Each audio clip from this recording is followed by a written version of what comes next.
Olá, eu venho de uma área rural no sul do país. Quando eu era pequeno, lembro que se contavam muitas coisas sobre fantasmas, e especialmente lendas que o povo do mato adora.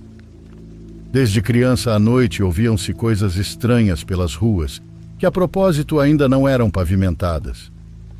Eram como gritos acompanhados do som de correntes pesadas sendo arrastadas pelas ruas. Os adultos diziam que era a penitente, mas nunca contavam mais, apenas diziam isso e ficavam em silêncio. Uma noite, quando eu tinha uns 10 anos, não aguentei a curiosidade. Os gritos e o barulho das correntes se ouviam mais alto do que nunca. Levantei-me da cama silenciosamente, abri a porta de casa com cuidado e saí. A lua iluminava um pouco, mas o mato no final da vila estava escuro e tenebroso. Caminhei devagar, seguindo os sons. Meus passos rangiam na terra e, de repente, vi uma mulher vestida de preto, caminhando lentamente em direção ao mato. Ela tinha correntes no pescoço, nos braços e nas pernas. Eram correntes grossas e pesadas que arrastavam pelo chão, fazendo aquele barulho que causava tanto medo. Me escondi atrás de uma árvore, mas não conseguia parar de olhá-la. Então ela parou, virou a cabeça e me olhou.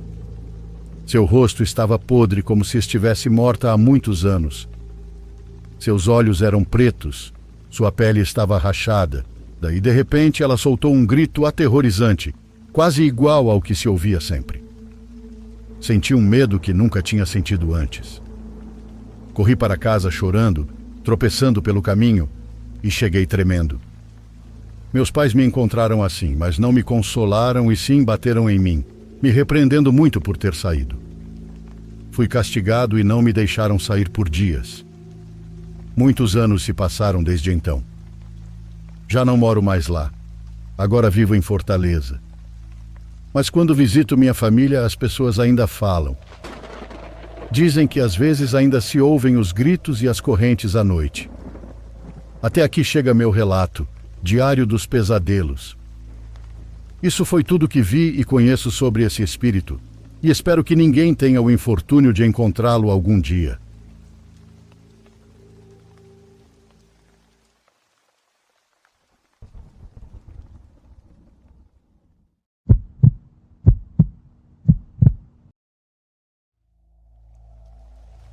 Saudações. Me chamo Samara e hoje tenho a vida feita. Casei, tive filhos e até netos. Porém, quando eu era jovem, me aconteceu algo que nunca se apagou da minha memória. Às vezes penso que a vida me levou por outros caminhos, embora no meu coração ainda guarde lembranças que me pesam. Cresci em um povoado muito pequeno, um lugar onde mal havia uma lojinha. Não tínhamos escolas, então ninguém estudava. Nosso papel era ajudar como podíamos nossos pais. Eu passava a maior parte do tempo em casa ajudando minha mãe. Tinha que varrer, lavar, cuidar dos meus irmãozinhos e fazer o que fosse necessário. Meu pai sempre foi um homem muito ciumento, daqueles que não deixavam as filhas saírem porque pensavam que lá fora só havia perigos. Eu entendia, mas no fundo me sentia presa. Minha única saída eram os momentos em que acompanhava minha mãe e minha irmã mais velha até o riacho para lavar roupa. Era nessas horas que eu respirava um pouco de liberdade. Naquela época morava no mesmo povoado um rapaz chamado Mário. Ele trabalhava com o pai cuidando do gado. Era tranquilo e sempre o via com um chapéu de vaqueiro que o protegia do sol.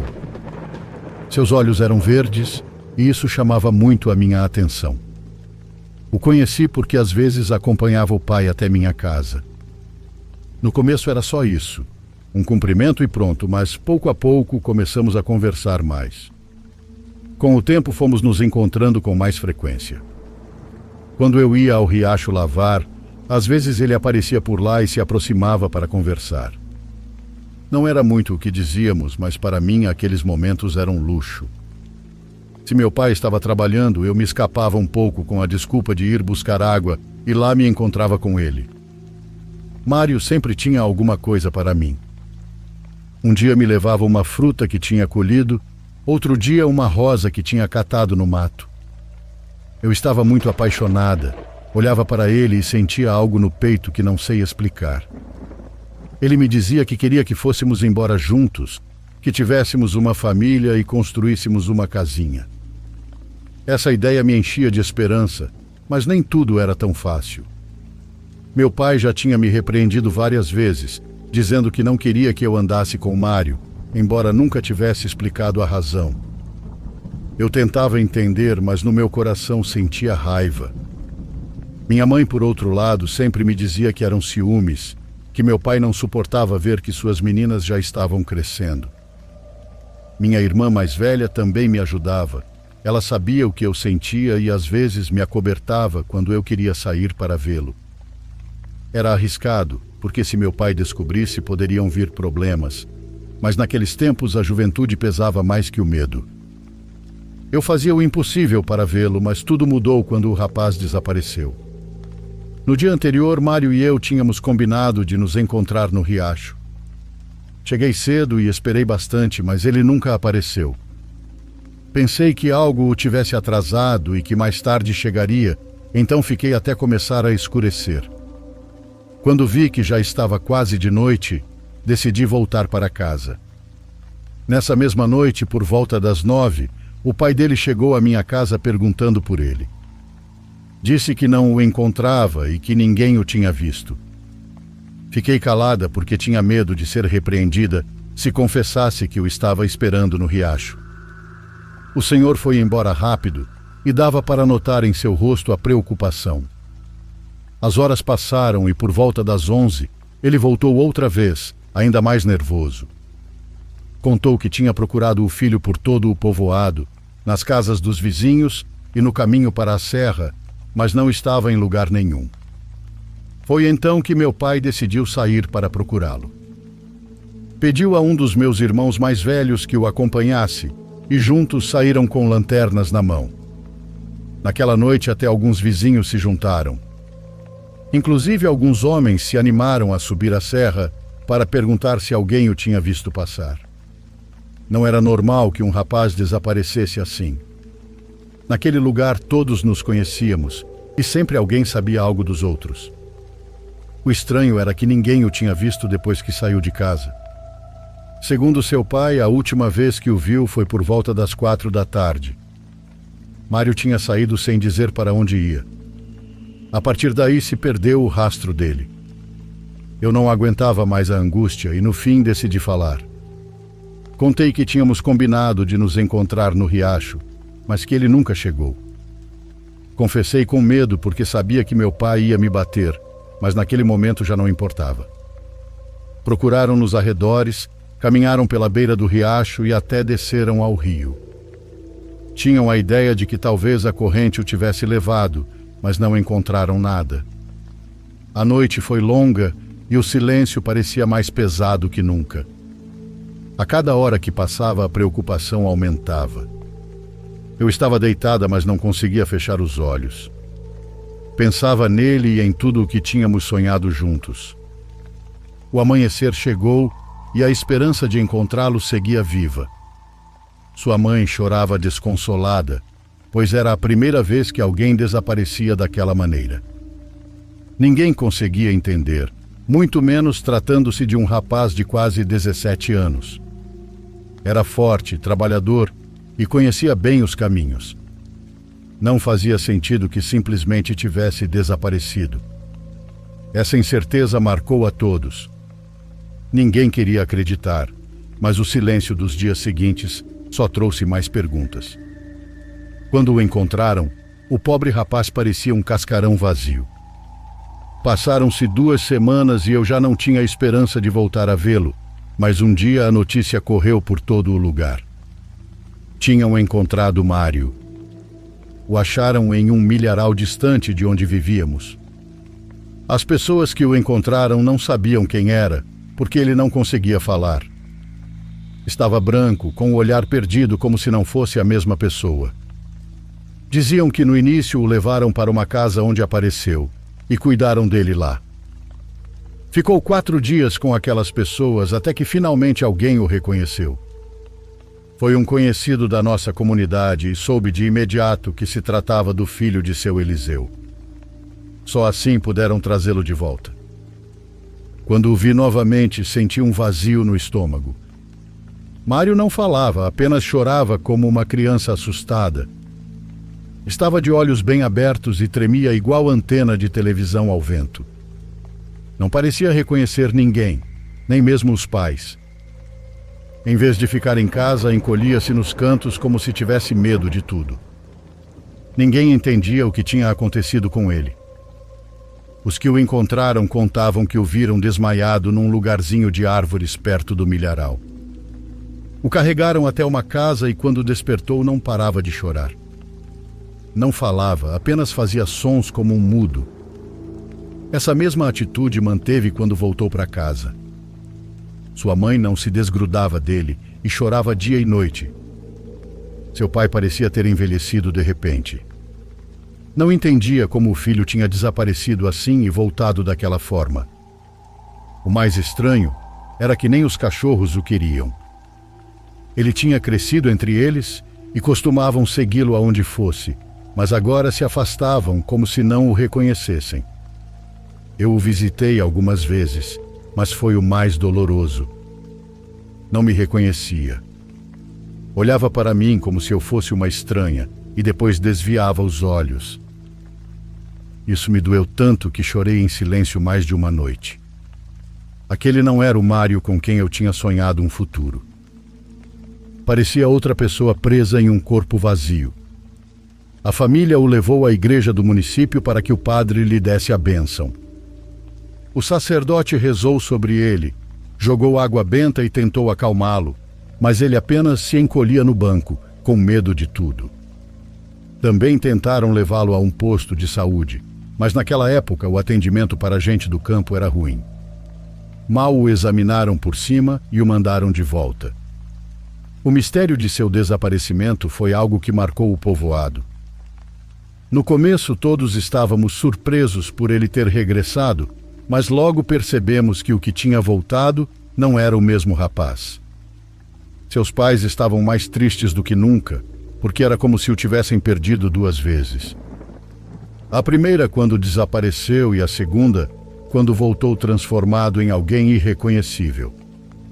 Eu ainda lembro dessa dor. Vê-lo sentado, tremendo, e com os olhos como perdidos em outro lugar, foi o mais duro que vivi na minha juventude. Depois disso, tudo se tornou muito mais macabro. Com o passar dos dias, a saúde de Mário foi piorando. Desde o início, ele se recusava a comer. No começo, seus pais pensaram que era questão de paciência, que pouco a pouco voltaria a ser o mesmo, mas cada tentativa terminava da mesma forma. Ele fechava a boca com força, se afastava para trás e balançava a cabeça como uma criança pequena que não quer provar a comida. Houve vezes em que tentavam, todos juntos, segurando-o e forçando-o a engolir ao menos um pouco, mas ele acabava vomitando ou chorando com um choro estranho, que não parecia o de um rapaz da sua idade. Também tinha acessos muito fortes. Às vezes começava a gritar do nada, como se algo o atormentasse. Sua mãe corria para abraçá-lo, mas ele não se deixava. Era tão intenso que precisavam segurá-lo várias pessoas para acalmá-lo. Só fazia barulhos, gemidos e sons cortados, como se fosse mudo. Essa ausência de palavras pesava mais que tudo, porque eu sabia o quanto ele gostava de conversar, e agora era como se tivessem arrancado sua língua. O mais estranho era o seu medo. Havia momentos em que ficava olhando fixamente para um canto, com os olhos abertos e o corpo rígido, como se houvesse alguém ali que os outros não podiam ver. Depois começava a tremer, se encolhia no chão e cobria o rosto com as mãos, chorando como se estivesse sendo castigado. Sua mãe dizia chorando que cuidar dele era como cuidar de um filhote assustado. Contava que à noite ele tremia como se tivesse muito frio, mesmo estando coberto com cobertores grossos. Além disso, tinha um odor forte. Por mais que o banhasse, não saía. Era um cheiro que fazia as pessoas não conseguirem ficar muito tempo perto dele. Para zero surpresa de vocês, Foi então que começaram os boatos. Diziam que Mário havia sido levado por um demônio. No começo, essa teoria soava vazia, como uma invenção para dar sentido ao que ninguém entendia. Mas conforme os dias passavam e víamos ele se consumir sem razão, essa ideia começou a ganhar força. Não havia outra explicação lógica. Ele desapareceu sem deixar rastro, voltou em estado deplorável e a cada dia estava pior. Na nossa comunidade não havia curandeiros, benzedeiras, oradoras ou essas coisas. O mais próximo eram as avós que sabiam rezar para espanto ou dar um remédio caseiro para algum mal-estar. Isso servia para crianças nervosas, mas não para alguém que tinha voltado quase sem alma. Alguns diziam que nas cidades havia gente que podia curar essas coisas. Mas ninguém sabia a quem recorrer nem como chegar até eles. A família estava sozinha com aquela dor, e o povo inteiro apenas observava com medo. Eu me sentia despedaçada. Mário era um rapaz de quem eu gostava muito, aquele que me fazia sonhar com um futuro diferente, mas vê-lo naquele estado era insuportável. Seu olhar já não tinha vida, ficava fixo no nada, e às vezes deixava a saliva escorrer pela boca sem perceber. Nesses momentos parecia desconectado de tudo ao redor. Pouco a pouco minha lembrança dele começou a mudar. Já não conseguia pensar no Mário sorridente que me presenteava com rosas ou frutas no riacho. O que vinha à minha mente era a imagem daquele corpo trêmulo, daqueles olhos perdidos e do cheiro que parecia anunciar que algo estranho ainda o acompanhava. Havia dias em que eu criava coragem e o visitava em sua casa. Ficava parada olhando-o encolhido em um canto, como uma criança a quem tivessem arrancado tudo. E nesse instante eu sentia que o havia perdido para sempre e que o que restava dele era apenas uma sombra. Aqueles dias marcaram todas as famílias. Cada vez que alguém o via passar carregado nos braços do pai ou arrastado até a capela, um nó se formava em nossas gargantas. Era um mistério grande demais para nós. Numa noite, Mário escapou de casa. Ninguém soube em que momento saiu, porque sua mãe sempre o vigiava de perto, mas daquela vez foi diferente. Saiu correndo pelas ruas como se tivesse perdido a razão. Seus gritos eram tão fortes que todos começaram a espiar pelas janelas. Batia contra as paredes das casas, puxava os cabelos e, de repente, chorava com um choro tão profundo que dava arrepios. Era um som que parecia vir de alguém que estava sendo rasgado por dentro. Eu o ouvi de minha casa e senti um medo que me deixou paralisada. Alguns homens correram atrás dele, tentando detê-lo porque parecia que a qualquer momento iria se machucar gravemente. Mário corria descalço, com a roupa rasgada, batendo contra tudo o que encontrava. Finalmente o alcançaram quase nas casas da saída, onde começa o caminho para o monte. Dizem que o seguraram vários de uma vez, porque tinha uma força estranha, como se não quisesse ser pego. Seus olhos estavam esbugalhados, com uma expressão que ninguém esqueceu. Naquela noite fizeram orações por ele. As pessoas se reuniram com velas, pedindo a Deus que o ajudasse. Eu estava junto de minha mãe e lembro que chorávamos enquanto rezávamos. Não era só compaixão, era também medo. Ele parecia preso em um sofrimento que ninguém entendia, e vê-lo assim doía mais que qualquer outra coisa. Eu pedia com todas as minhas forças para que ele se recuperasse, mas cada grito, cada olhar perdido e cada choro dele me faziam pensar que talvez eu o tivesse perdido para sempre. E de fato assim aconteceu porque ele nos deixou numa manhã de chuva. Com o passar dos meses foi se consumindo pouco a pouco. Estava magro demais. Parecia uma criança pequena em vez de um rapaz de quase 18 anos. Cada dia gastava todas as forças em se contorcer, gritar ou chorar. Havia momentos em que tentava se jogar sobre os pais ou os irmãos como um animal. Era uma luta constante. A família estava exausta, mas ninguém podia deixá-lo sozinho porque a qualquer momento tinha um acesso inesperado. Sua mãe o encontrou deitado com o rosto sereno, mas marcado pelo desgaste daqueles meses terríveis. Parecia tranquilo, como se finalmente tivesse descansado depois de tanto sofrimento. O silêncio tomou conta da comunidade. Ninguém soube o que dizer, porque no fundo todos sabíamos que Mário não partira de uma doença comum. Ele foi indo pouco a pouco, como se algo o tivesse levado desde o dia em que desapareceu. Aquela imagem de seu rosto, tão magro e cansado, ficou gravada na minha memória. Mas sua lembrança não se foi. Na verdade, algo ficou comigo. Uma presença que no início pensei que fosse Mário. Depois que o enterraram, caí em uma tristeza muito grande. Não havia um só dia em que eu não chorasse. Se ia ao riacho lavar com minha mãe e minha irmã, lá estava sua lembrança. Até mesmo à noite, quando tentava dormir, sentia que de alguma forma ele ainda estava presente. Comecei a sonhar com ele. Eram sonhos que se repetiam de um jeito que me inquietava. Sempre o via no riacho, parado ao lado da pedra onde costumava sentar-se. Nunca dizia nada, apenas olhava para a água. Às vezes ficava muito tempo assim, e eu esperava que se virasse para me olhar, mas não fazia isso. Eram sonhos que pareciam idênticos, vez após vez, como se tivessem ficado presos na minha mente. Com o tempo, passei a procurar aquela mesma pedra, cada vez que ia ao riacho com minha mãe e minha irmã. Sentava-me um pouco ali, recordando suas palavras e o brilho de seus olhos quando falava de um futuro juntos. Era uma dor que me apertava o peito, mas ao mesmo tempo eu não conseguia me afastar daquele lugar, como se ali ele ainda pudesse me ouvir.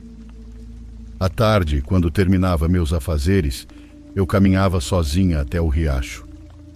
Gostava de chegar à beira e sentar em silêncio, embora o que sentia não fosse calma, mas uma mistura estranha de nostalgia e medo. Em mais de uma ocasião me peguei ficando até tarde, sem perceber que o sol já tinha ido embora. Lembro de uma tarde em especial. O ar estava fresco e o céu começava a se pintar de roxo. Peguei o caminho de volta, mas mal havia andado alguns metros quando comecei a sentir que alguém vinha atrás de mim. O caminho era de terra e eu podia ouvir o ranger dos meus próprios passos, mas de repente, entre esses sons, juraria que se misturavam outros. Sentia que estavam a pouca distância. Olhei várias vezes para trás, mas não havia ninguém. O caminho estava vazio, e só se ouvia o canto distante de alguns pássaros que buscavam onde passar a noite. Continuei andando com o coração acelerado. De vez em quando eu parava para escutar com atenção, e justamente nesses silêncios era quando mais nítida soava aquela presença, como se alguém parasse ao mesmo tempo que eu. Era um jogo estranho que me enchia de medo, porque mesmo sem ver ninguém, eu sentia como se fosse real, como se tivesse alguém respirando na minha nuca. Quis me convencer de que talvez fosse Mário e de que sua alma ainda me acompanhava no caminho. Pensar nisso me acalmava um pouco, embora ao mesmo tempo me enchesse de uma sensação que não sei descrever. Era como se algo dentro de mim quisesse acreditar que era ele, mas meu corpo reagia com medo, como se no fundo soubesse que não era assim que as coisas funcionam. Quando estava prestes a dobrar em uma curva, senti algo mais forte. Foi um puxão leve no cabelo, tão claro que me obrigou a parar de repente. O puxão não foi forte, mas o suficiente para me fazer virar imediatamente com o coração na garganta. Ao olhar para trás não havia nada, apenas o caminho vazio, cada vez mais escuro. Fiquei parada alguns segundos tentando me acalmar, e foi então que consegui distinguir algo entre as árvores. Era uma sombra parada, como a de uma pessoa que me observava. Não se moveu, não se aproximou, mas a forma estava lá. A vista embaçou e não tive coragem de ficar mais tempo. Apressei o passo, quase correndo, com os olhos fixos no caminho e sem ousar olhar para trás outra vez. A sensação de que alguém vinha atrás de mim não foi embora, pelo contrário, parecia mais forte, mas minhas pernas não pararam até que finalmente vi as primeiras casas. Naquela noite não consegui dormir. Lembrava do puxão no meu cabelo, da silhueta entre as árvores e do peso daquela presença que tinha me seguido. Quis me convencer de que era Mário, que talvez seu espírito ainda rondasse perto do riacho.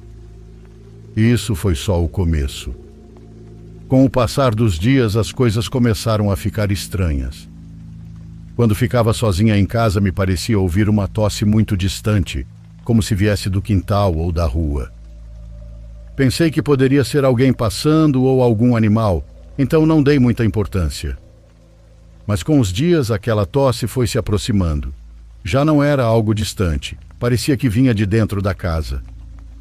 Lembro de uma tarde em que estava varrendo e ouvi atrás de mim, tão claro que parei com o coração acelerado. Girei rápido, mas não havia ninguém. A casa estava vazia e, ainda assim, o eco daquela tosse ficou rondando nos meus ouvidos. A madrugada foi pior. Quase ao amanhecer, acordei assustada porque ouvi a tosse muito perto de mim. Sem brincadeira, era como se alguém tivesse tossido no meu ouvido. Me levantei de um pulo e minha irmã, que dormia ao meu lado, me perguntou o que havia acontecido. Eu disse que tinha ouvido uma tosse. Ela me olhou meio dormindo e respondeu que não tinha escutado nada, que talvez tivesse sido um cachorro lá fora. Eu já não consegui voltar a dormir. Depois disso, deixei de ir com tanta frequência ao riacho, pois algo dentro de mim dizia que o melhor era não me aproximar muito daquele lugar.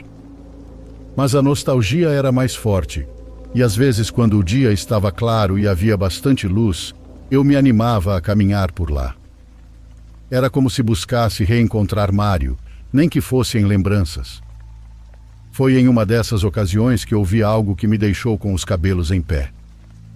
Estava sozinha, de dia, com o sol iluminando as pedras e a água correndo tranquila. Me sentei na beira e, de repente, do outro lado da água, entre as árvores, ouvi uma risada. Não foi uma risada longa nem exagerada, apenas um estalo de som, mas parecia muito com a de Mário. Daquele lado não havia casas nem gente, apenas mato. Olhei fixamente entre as árvores esperando ver alguém, mas não havia nada. A risada se apagou e o silêncio voltou, embora dentro de mim o medo só aumentasse. Era como se me dessem um sinal de que eu não estava sozinha. O mais estranho foi que, embora soasse como a risada dele, não era exatamente igual. Não sei como explicar, mas era parecida o bastante para me confundir e diferente o suficiente para me deixar nervosa. Fiquei um tempo olhando à distância, esperando que se repetisse, mas não voltou. Então juntei minhas coisas para voltar. Uma tarde, minha mãe me pediu que fosse entregar um vestido que tinha dado de presente para a filha de uma amiga dela. Era uma família que morava um pouco mais afastada de casa. Meu irmão deveria fazer a entrega, mas no fim não pôde, porque foi com meu pai para a roça, então sobrou para mim. Saí com a sacola na mão e peguei a trilha principal. Depois entrei por um caminho menor, cercado de árvores que se fechavam sobre o atalho. Eu sabia que por ali era mais rápido. Avancei alguns metros e foi então que vi.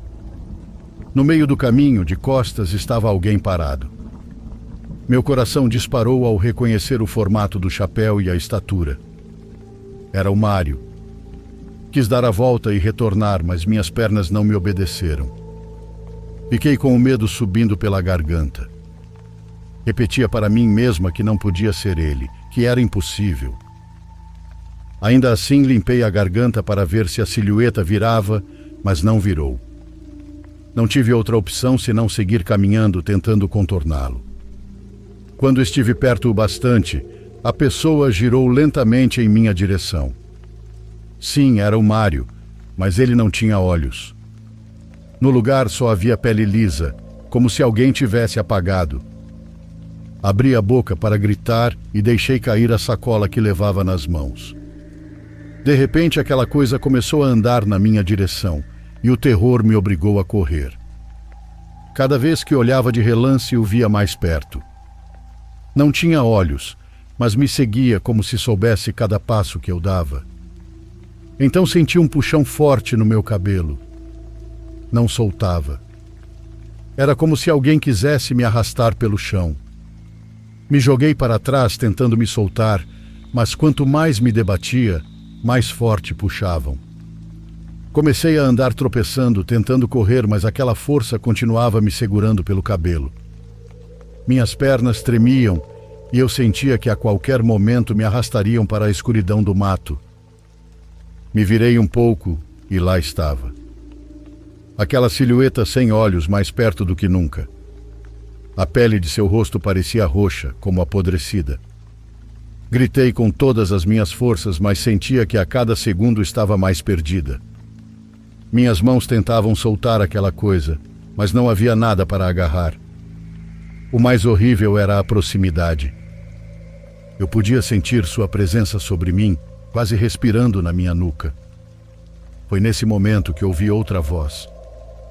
Um rapaz apareceu de repente. Era o filho da amiga da minha mãe, de uns 15 anos. Ele me perguntou o que acontecia enquanto corria em minha direção. Eu mal conseguia falar, só continuava gritando e tentando me soltar daquilo que me prendia. Mas aquela força desapareceu de repente e sentei no chão. Olhei ao redor com os olhos cheios de lágrimas, mas já não havia mais ninguém. Apenas o caminho vazio, as árvores escuras e o silêncio que esmagava. O rapaz me olhava desconcertado, sem entender. Eu mal consegui dizer que precisava voltar para casa. Estava tão assustada que nem cheguei a recolher a sacola com o vestido. Minhas mãos tremiam e a dor no couro cabeludo era tão real que parecia que alguém tinha arrancado um tufo de cabelo. Naquela mesma noite, quando voltei correndo da trilha, não aguentei mais e contei tudo à minha mãe. Estava pálida, com o cabelo embaraçado e as mãos duras de medo. Ela me ouviu enquanto eu lhe dizia o que tinha visto. A primeira coisa que fez foi abençoar a casa. Pegou água benta de um frasco pequeno que guardava desde a última missa e caminhou de quarto em quarto orando. Quando terminou, se aproximou de mim e colocou um rosário em meu pescoço. Disse que eu não devia tirá-lo nunca, que essa seria minha proteção. Eu balancei a cabeça, mas o medo continuava cravado em mim. O único pensamento que tinha era que não queria terminar como Mário, que aquela coisa me arrastasse igual fez com ele. Essa ideia me enchia de terror. Tentamos nos acalmar. Dias depois, minha mãe me pediu que a ajudasse a limpar o quarto velho, onde guardávamos coisas que já não usávamos. Era um quarto escuro, cheio de pó, onde se amontoavam sacos, roupas rasgadas, caixas com tralhas velhas e móveis que ninguém queria. Ao abrir a porta, me envolveu um cheiro muito forte de mofo. Acendi a lâmpada e comecei a organizar algumas coisas em uma caixa. Eu estava concentrada, de cabeça baixa, quando de repente algo no canto chamou minha atenção. Entre os sacos e um móvel encostado, vi uma figura. No começo pensei que fosse um jogo de sombras, mas não. Era ela. Era o Mário. Ele usava o chapéu de sempre, mas havia algo errado. Seu corpo estava mais alto e maior do que eu lembrava. Seu rosto era tão pálido que brilhava na penumbra como uma caveira. E o mais aterrorizante, seu pescoço era comprido, torto, caído de lado, como se estivesse prestes a se partir. Minhas mãos tremiam e eu mal conseguia respirar. Aquela coisa começou a se mover, inclinando a cabeça na minha direção, como se o pescoço se esticasse mais e mais. Recuei e caí sobre umas caixas que se quebraram com o meu peso. A pancada me sacudiu, mas o pior era que eu continuava vendo-o se aproximar. Gritei com todas as minhas forças, tanto que senti a garganta arder. Mexia os braços feito louca, tentando afastá-lo, embora soubesse que não havia nada sólido para tocar. O cheiro mudou de repente. Agora era um fedor insuportável, tão forte que me revirava o estômago. O pescoço daquela coisa parecia se dobrar em minha direção, chegando perto como se quisesse roçar meu rosto. Eu chorava, me debatia no chão, gritando desesperada. Por um instante senti que ia desmaiar, que aquele ser me sugaria para dentro da escuridão do quarto. Não sei como, mas consegui sair engatinhando, empurrando caixas e sacos até alcançar a porta. Quando olhei de novo para dentro, já não havia nada. Só restava o móvel velho, a escuridão e aquele cheiro repugnante que grudava na minha roupa. Fiquei muito tempo sentada no chão, abraçando os joelhos, com o rosário pendurado no pescoço e tremendo sem parar.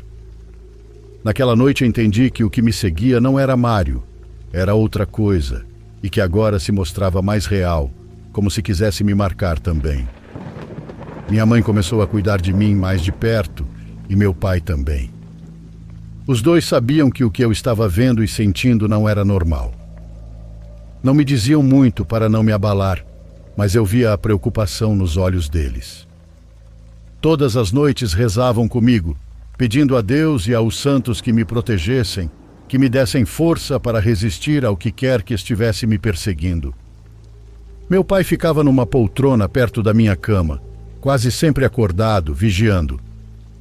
Minha mãe dormia ao meu lado, me abraçando como se quisesse evitar que me levassem. Eu me sentia um pouco tranquila por saber que estavam comigo, mas havia madrugadas em que isso se quebrava.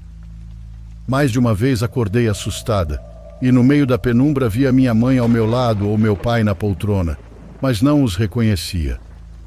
Sentia que não eram eles. Na minha mente, aquela figura era o ser sombrio que me procurava. O desespero me fazia gritar e chorar, convencida de que aquele ser havia tomado a forma dos meus pais para me enganar. Minha mãe me sacudia, dizia que era ela, que eu me acalmasse, mas eu continuava chorando e tremendo de medo. Às vezes as coisas ficavam ainda mais estranhas. Comecei a sentir que esquecia momentos inteiros, como se minha mente ficasse em branco por minutos. O mais estranho era que, segundo minha família, nesses momentos eu agia normalmente. Diziam que eu continuava lavando a louça, que me viam varrendo ou até tomando banho, mas eu não lembrava de nada disso. Era como se de repente eu despertasse no meio da cozinha, com as mãos na água ou parada em frente à cama, com a roupa molhada depois do banho. Essa sensação estava me enlouquecendo. Eu tinha medo de estar perdendo a cabeça. Falava com Deus em pensamento, implorando por um pouco de paz. Nas minhas noites mais escuras, até pedia ao próprio Mário que me protegesse de onde estivesse. Suplicava para que não me deixasse sozinha, que não permitisse que aquele ser me levasse com ele, como se eu ainda guardasse a esperança de que sua alma pudesse me proteger de algum canto. O medo crescia a cada dia. Viver com a dúvida de se o que eu via eram meus pais ou aquele ser era insuportável. Nunca estava segura de nada.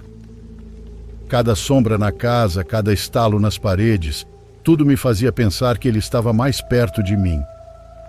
O pior era aquela sensação de vazio na cabeça. Era como se o tempo me escapasse das mãos.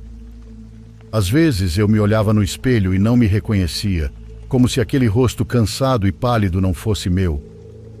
E então pensava em Mário, em como o encontraram perdido, sem falar e sem memória. E sentia que pouco a pouco estava acontecendo o mesmo comigo. Eu me agarrava ao rosário no pescoço como se fosse a única coisa que poderia me manter viva. Dormia pouco e quase não comia. Meus pais sofriam ao me ver assim, mas também não sabiam o que fazer. Com o passar do tempo, achei que as coisas tinham se acalmado. Já não tinha tantos sonhos com o Mário e os momentos em que minha mente ficava em branco pareciam menos frequentes. Até dormia um pouco melhor. Quis acreditar que tudo estava se apagando, mas estava enganada. Numa tarde ouvi minha irmã mais nova chorar. Ela estava perto da pia d'água e me preocupei pensando que algum animal a tivesse picado ou que tivesse se machucado. Corri até ela, mas ela não levantava o rosto. Estava com o olhar fixo para baixo e um choro que me arrepiou a pele. De repente começou a sacudir as mãos com desespero, como se ardessem. Deu alguns passos para trás e então começou a se afastar, entrando entre as árvores atrás da casa. Senti um nó no estômago e corri atrás dela, chamando seu nome. Quando estava a poucos metros de alcançá-la, senti que uma força me puxou. Era minha irmã, ou pelo menos foi o que pensei no início, mas quando olhei bem percebi que não era ela. Seus olhos eram completamente pretos, como poços sem fundo. A boca estava vazia, sem dentes, e seu rosto parecia mais velho, enrugado, como se tivesse se transformado em questão de segundos. Ela me agarrou forte pela mão e me puxou com uma força desumana, levando-me mais para dentro das árvores. Eu tentava me soltar, mas o aperto era tão duro que parecia que ia quebrar meus dedos. Eu sabia que não era minha irmã, que aquela coisa estava usando sua forma para me confundir. Me agarrei ao tronco de uma árvore com a outra mão, arranhando minha pele de tão forte que segurava. Gritava, mas minha voz saía cortada como se algo apertasse minha garganta. Era um choro abafado que mal podia ser ouvido. Eu gritava desesperada, mas o ar me faltava.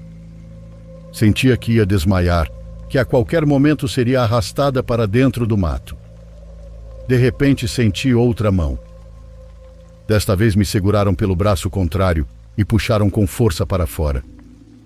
Era um dos meus irmãos mais velhos que tinha ouvido meus gritos. Ele me puxou entre as árvores e caí de joelhos na terra. Meu irmão me sacudia perguntando o que estava acontecendo, mas eu estava em choque. Minha cabeça doía como se fosse se partir ao meio. Olhava para todos os lados sem entender. Via as árvores, o chão, o céu, mas tudo parecia distorcido. Meu irmão me abraçou tentando me acalmar, mas eu só pensava naqueles olhos e naquela boca vazia.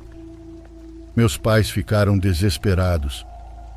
Sabiam que não podiam deixar as coisas continuarem assim. Foi então que decidiram procurar um curandeiro. Fizeram de tudo até encontrar um que aceitasse vir até a nossa casa. O homem chegou ao meio-dia com uma sacola cheia de coisas. Assim que entrou, minha mãe contou o que havia acontecido com Mário e o que eu vinha vivendo. Depois o curandeiro disse que havia uma presença sombria rondando, mas que não se sentia tão forte. Suas palavras nos deram um pouco de alívio, embora o medo ainda estivesse em nossos corações. Naquele mesmo dia, ele abençoou toda a casa e cada um de nós. Passou pelos quartos com rezas e fumaça de copal. Nos deu amuletos para nos proteger e pediu que usássemos sempre, especialmente quando estivéssemos sozinhos. A mim entregou um maior, com uma medalha e algumas sementes, e disse para guardá-lo perto do peito. Na entrada da propriedade fincou uma cruz de madeira com firmeza. Depois nos entregou várias garrafas com água preparada, que tínhamos que borrifar ao redor da casa e nos caminhos que levavam ao mato. Meu pai fez isso de imediato, caminhando pelos limites enquanto minha mãe o seguia rezando. O curandeiro nos explicou que o perigo não havia desaparecido por completo, mas que aqueles passos nos ajudariam a mantê-lo afastado. Pediu-nos fé, pediu que não baixássemos a guarda e, acima de tudo, que não deixássemos de rezar. Meus pais, decididos a não ficarem apenas com isso, também começaram a nos levar à missa no município com mais frequência. No povoado tínhamos uma capela, mas lá não se celebravam missas todos os domingos. Eles até conseguiram que um sacerdote viesse até a nossa casa. Ele também abençoou cada quarto e rezou em voz alta, pedindo proteção para a família e paz para a alma do Mário. O padre acendeu velas em cada cômodo e disse para não apagá-las, que deviam se consumir sozinhas. Eu o escutava com a esperança de que aquilo funcionasse, que enfim eu pudesse dormir sem sentir que alguém me observava na escuridão. Mais pessoas do povoado se aproximaram quando souberam que o curandeiro estava na região. Alguns pediam ajuda para problemas de saúde, outros por crises de nervos ou pesadelos que diziam ter. Aquela visita dele nos trouxe um respiro. A casa pareceu mais leve, como se uma sombra pesada tivesse sido levada. Eu ainda carregava o medo e as lembranças, mas pela primeira vez em muito tempo, Dormi uma noite inteira sem o coração estar retumbando. Passaram-se muitos meses até que eu começasse a melhorar. Foi então que minha mãe me contou o que estava acontecendo com a mãe do Mário. Ela dizia que o filho aparecia em diferentes partes da casa. Às vezes o via parado ao lado do fogão, como se ainda esperasse o café da manhã antes de sair para trabalhar. Outras vezes o via perto da pia de lavar louça. Certa madrugada, ela o encontrou encostado na porta do quarto, olhando para ela em silêncio, com aqueles olhos perdidos que tinha quando voltou do monte. A mulher assegurava que não só o via, como também o escutava. Contava que à noite ouvia passos ao redor da casa, como se alguém caminhasse sem descanso pelo pátio. Dizia que os cachorros latiam sem controle, como se vissem um intruso que ninguém mais podia ver. O estranho era que, de repente, eles paravam, ficavam deitados no chão com as orelhas abaixadas. Algumas noites a mulher acordava com o som de um choro do lado de fora. Era como um choro de um rapaz pedindo ajuda. Ela jurava que era a voz do filho. Embora se levantasse para olhar, nunca encontrava nada. Só via o vento movendo os galhos, a escuridão e aquele silêncio que deixava seu coração apertado. A mulher confessou que o pior não eram as aparições nem os ruídos, mas sim os sonhos. Dizia que neles via Mário preso em um lugar escuro. Estendia as mãos para ela, suplicando que não o deixasse, que o ajudasse a sair com aquela voz que ela ainda reconhecia como a do filho. Mas sempre que tentava alcançá-lo, uma sombra enorme se interpunha entre os dois. Então ela acordava encharcada de suor, convencida de que a alma do filho estava presa em um lugar onde ela não podia chegar. Ela buscou ajuda como pôde, e minha mãe foi testemunha de como mais de uma vez a encontrou chorando, pedindo ao vento que o filho descansasse. Dizia que não aguentava mais vê-lo nos sonhos, que preferia não dormir a voltar a sentir que ele estava preso na escuridão. Foi então que decidiu procurar o curandeiro que havia ido à nossa casa. Com a ajuda da minha mãe, conseguiram contatá-lo e levá-lo até a dela. O homem percorreu cada quarto, rezou em voz alta e acendeu copal para espantar a má sombra. Disse à mulher que aquilo que via não era realmente o filho, mas sim um reflexo, preso pela presença que o havia consumido. Mesmo assim, entregou-lhe amuletos e água benta para que continuasse lutando com fé. Pouco a pouco, ela começou a encontrar calma. Os sonhos foram se tornando menos frequentes, os passos no quintal desapareceram e os cachorros pararam de latir todas as noites. Minha mãe disse que ela nunca voltou a ser a mesma, mas ao menos encontrou algum alívio. E embora jurasse que ainda o sentia por perto, também dizia que já não o via sofrer, que já não o ouvia pedindo ajuda. Com o tempo tentei afastar a lembrança dele da minha mente. Tinha medo de que pensar demais nele fosse como abrir a porta para a escuridão. Não queria que tudo aquilo se repetisse, então fiz o possível para não deixá-lo entrar nos meus pensamentos. Deixei de ir ao riacho. Aquele lugar que havia sido o nosso refúgio, o único onde me sentia livre e acompanhada, agora eu evitava a qualquer custo. Já não queria ver a pedra onde ele costumava se sentar, nem ouvir o correr da água que antes me parecia tão tranquila. Mas a verdade é que isso doía muito. Era um peso difícil de explicar. Pensar nele já não me trazia calma. Era como se cada lembrança estivesse manchada pela sombra que o devorou. Não havia equilíbrio. Os dias passaram, depois as semanas. Eu seguia com a rotina da casa, cuidando dos meus irmãos, rezando todas as noites. Mas dentro de mim havia um silêncio estranho, como se uma parte de mim estivesse esperando um último encontro com ele, mesmo que eu não quisesse admitir. Foi numa noite que ele voltou. Dessa vez eu sonhei. No sonho, vi ele sentado na pedra do riacho, o mesmo lugar onde tantas vezes nos encontramos quando éramos jovens. Ele estava inclinado para a água, pegando pequenas pedras e lançando-as no rio. Cada uma fazia um som diferente e ele parecia distraído. Olhei para ele da margem, sem coragem de me aproximar. Era ela, não havia dúvida. Tinha o chapéu na cabeça e a postura tranquila de quando ainda era aquele jovem cheio de sonhos. Mas o mais estranho era que ele não parecia notar minha presença. Fiquei ali, observando-o por um bom tempo com o coração apertado. Senti um nó na garganta ao vê-lo tão sereno, porque não era o Mário deformado nem perdido na escuridão. Por um momento pensei em chamá-lo, gritar seu nome ou correr até ele. Mas algo dentro de mim me deteve. Foi então que as lágrimas vieram. Chorei sabendo que, embora o tivesse diante de mim, não era real. Cada pedra que ele lançava na água soava como um adeus. Era como se estivesse me mostrando que o nosso tempo juntos havia acabado. No sonho virei-me e comecei a caminhar para longe, enquanto as lágrimas escorriam. A água continuava suando atrás de mim e meu coração doía como se eu o deixasse para trás pela segunda vez. Não quis olhar para trás. O deixei ali jogando pedras, como se o riacho o tivesse reclamado para sempre. Essa foi a última vez que o vi, até mesmo em sonhos.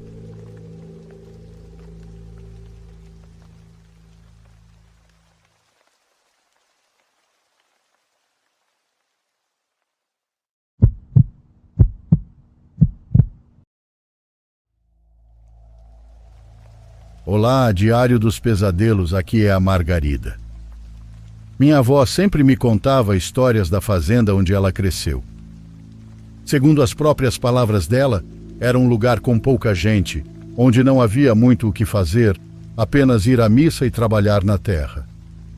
Tudo girava em torno da igreja, e as pessoas iam todos os dias fazer suas orações. E de todas as histórias que minha avó me contou, há uma que tem a ver com isso e me dá arrepios cada vez que eu lembro. Isso aconteceu há muitos anos, quando ela ainda era jovem.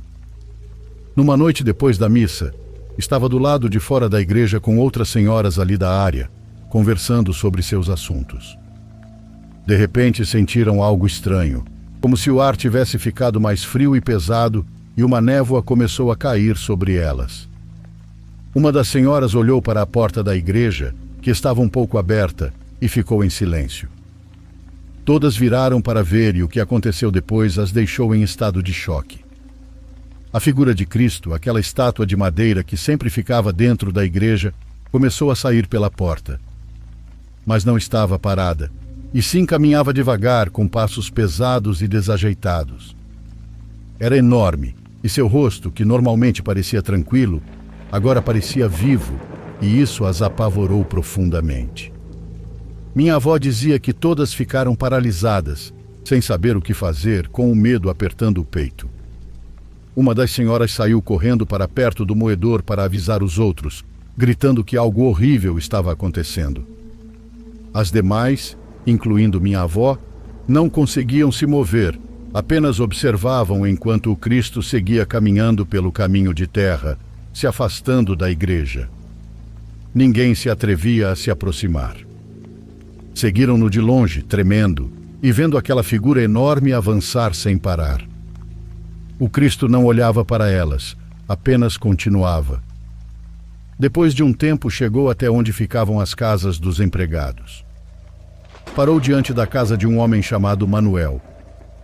Manuel era conhecido da minha avó, e ela dizia que ele era um homem tranquilo, trabalhava no campo e não sabia nada sobre o que estava acontecendo naquela noite. Minha avó e várias pessoas se esconderam atrás das árvores, observando tudo com o coração na boca. Viram o Cristo se aproximar da porta e bater com a mão. Um toque suave, mas firme. Manuel, que estava dentro de casa, ouviu e abriu a porta um pouco, apenas para ver quem era. Mas quando viu o Cristo parado ali, tão imenso, com aqueles olhos tristes olhando fixamente para ele, ficou pálido de susto. Minha avó dizia que os olhos eram a pior parte, porque pareciam vivos, cheios de algo impossível de compreender. Senhor Manuel fechou a porta com força, e se ouviu o barulho dele arrastando coisas lá dentro, como se quisesse se trancar para nunca mais sair. O Cristo não fez mais nada, apenas se virou e continuou andando, desaparecendo na escuridão. As pessoas o viram se afastar até que já não conseguiam distingui-lo entre as sombras do canavial. Ninguém dormiu naquela noite, pois o lugar inteiro estava tomado pelo medo. No dia seguinte, todos foram à igreja para a missa, querendo entender o que tinha acontecido. Mas quando entraram, perceberam que a imagem de Cristo já não estava no lugar de sempre. O altar estava vazio. Manuel não quis falar muito sobre o assunto, embora todos o perguntassem. Alguns estavam mais por curiosidade do que por desejo real de saber a verdade. Ele apenas disse que naquela noite sentiu um terror impossível de explicar e que aqueles olhos tristes o olharam como se quisessem lhe dizer alguma coisa. Minha avó dizia que algo mudou a partir daquele dia, e o padre afirmou que era um milagre. Mas mesmo assim, ninguém conseguia evitar o medo do que tinham presenciado. Bom, essa história me assustou muito da primeira vez que minha avó me contou, porque eu imaginei tudo na minha mente.